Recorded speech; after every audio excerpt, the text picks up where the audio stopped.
Hi guys! Hi everyone! Kumusta kayo dyan? Sa amang sulok ng mundo, kumusta po? Lalo na sa Pilipinas.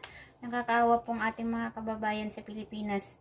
But guys, meron po akong i-share sa inyo ngayon. Mag-share po ako sa inyo ng salad, Asian salad recipe po. At saka po ito siya ay style boneless chicken feet. Ito po siya, ipapakita ko po sa inyo. Ito po siya, ayan. Ayan po siya, boneless na po siya, wala na po siyang buto. Ayan po, at saka ibuboil po natin siya. Ibuboil siya natin ng spring onion at saka yung ginger po. Ayan po, ibuboil natin at saka lalagyan po siya natin ng rice wine. Ayan po, nilagyan natin at ngayon po ay ibuboil siya. Ibuboil na po natin siya. Habang po binuboil natin siya, gagawa po tayo ng ating sauce para po sa ating Asian salad po, chicken feet. Yan po siya ay boneless. Boneless na po siya. Kaya, umpisahan na po natin guys ang pagpapakulo ng paa po ng ating manok. Yung boneless chicken feet po. Ito po siya ay tatry natin kasi alam kong masarap po ito siya at pwede nyo rin gawin dyan. At pwede nyo rin gawin sa mga may mga restaurant po, pwede po yan siya, yung mga nagtitinda po dyan, pwede nyo pong gawin to. At pwede nyo pong gayahin para sa inyong restaurant. Kasi meron po kasi ibang gusto din po ng paa ng manok. Pero ito po siya ay boneless po.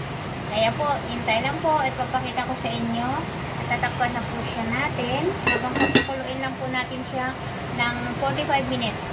Pagkatapos niyan, papakita ko sa inyo yung kanyang kabuuan at saka yung kanyang paggawa ng kanyang mga ingredients ng sauce, ng kanyang pagiging ng salad po. Okay po. See you guys later. A few moments later. Hi guys, I'm back. Andito naman po tayo ngayon. At saka ipapakita ko po sa inyo yung aking nagawa na, yung aking chicken feet boneless. Nagagawin po siya nating salad. Yung Thai style chicken feet boneless salad po. Asian salad po siya. At saka ito po siya ay naboil ko na. At saka nababad ko na rin siya sa ice para maging tender yung ating chicken feet na boneless. At saka meron po tayong, nalagay ko na rin po yung ating lemon, tapos ang ating apple cider, at saka meron po tayong sugar na na-melt natin, at saka meron po tayong patis. Patis po to siya, hindi po siya soy sauce. At saka ito po meron tayong ginger, at saka meron po tayong carrots at saka cucumber. Umpisahan na natin guys.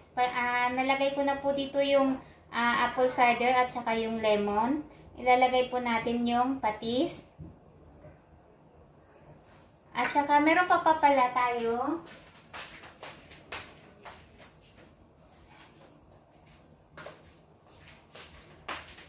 Ito po, meron pa po tayong ingredients, yung onion, tapos yung chili.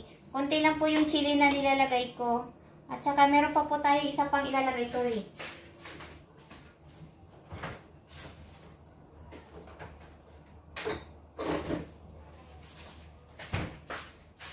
Yung sweet chili sauce po, lalagay natin yan.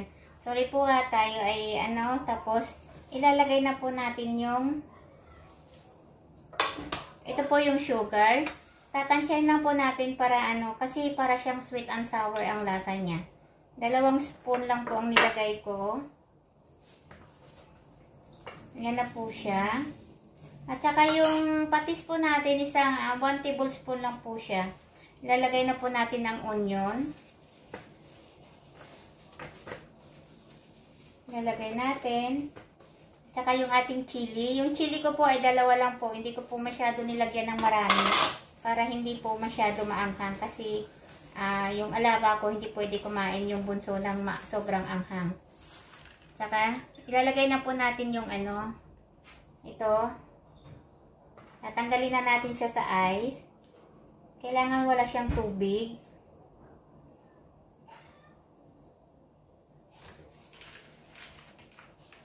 Talagang tumitinder yung ating yung ating paa ng manok po pag ibinabad po natin sa ice. Yan po siya.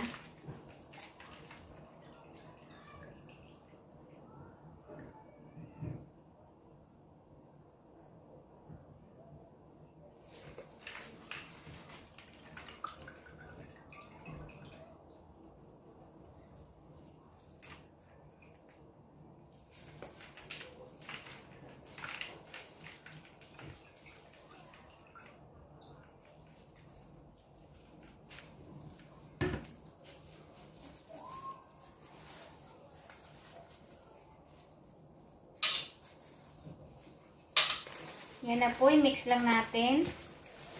Tapos yung ating garlic po.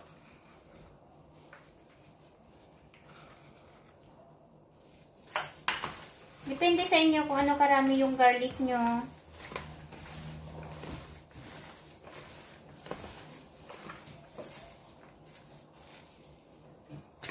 Tsaka yung ating sweet chili sauce po. Paubos na yata ang sweet chili sauce namin. Wala na siyang laman.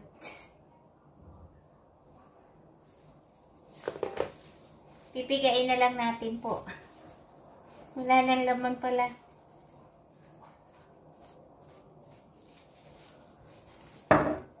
Ayan po.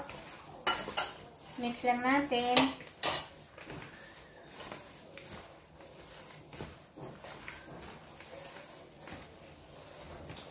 Ang bango guys, ang sarap. Pwede rin natin siyang lalagyan ng chili sauce.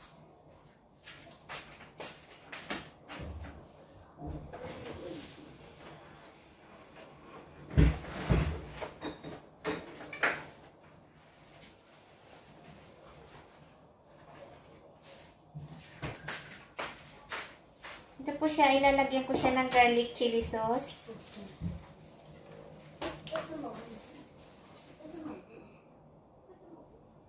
Isang spoon lang po guys. Depende sa lasa ng inyong mga kiddos. At sa mga malalaki po, pwede po yan sa kanila. Kasi talaga pong nakakakain sila ng maanghang. Lalagay na po natin yung ating carrots.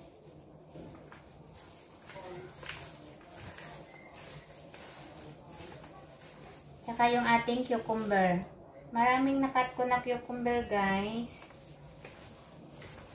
Kaya ayan na po siya.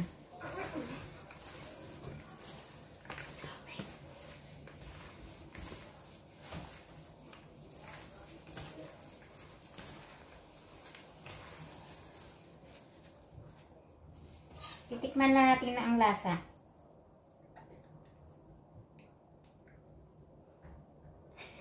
Sorry guys, talagang masarap ang lasa niya kaso ang anghang. Hindi kasi ako masyado sa anghang. Ayan po siya. At saka, isa nga pala, meron pa pala tayong ilalagay yung chicken powder at saka asin.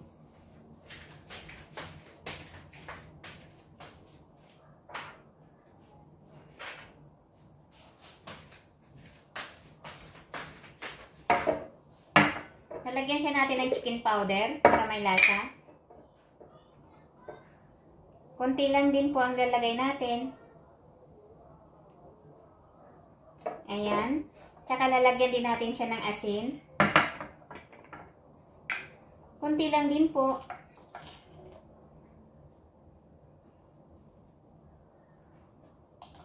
Para mas sumarap pa siya.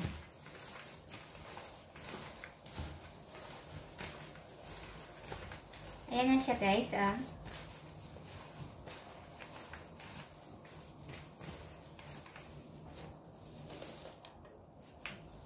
Mahilig kasi sila sa cucumber at saka carrots, kaya dinamihan ko na rin.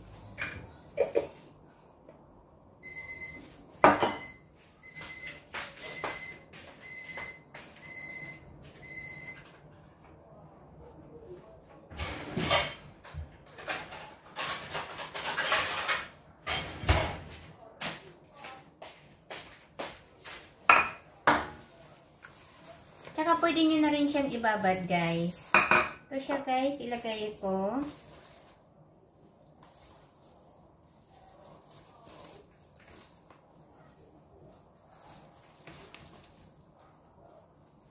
Ito na po siya, ang aking Thai style boneless chicken leg. Ito na po yun siya.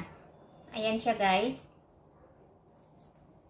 Anong masasabi nyo, guys? Please like and subscribe. Don't forget po my channel, Pink Channel. Sana wag po kayong magsawang manood sa aking mga sinishare sa inyong mga luto at mga anumang style na mga luto. Kaya po ito po, sana magustuhan nyo at matry nyo sa bahay nyo po. At thank you for watching. Don't forget like and subscribe and click the bell. Bye!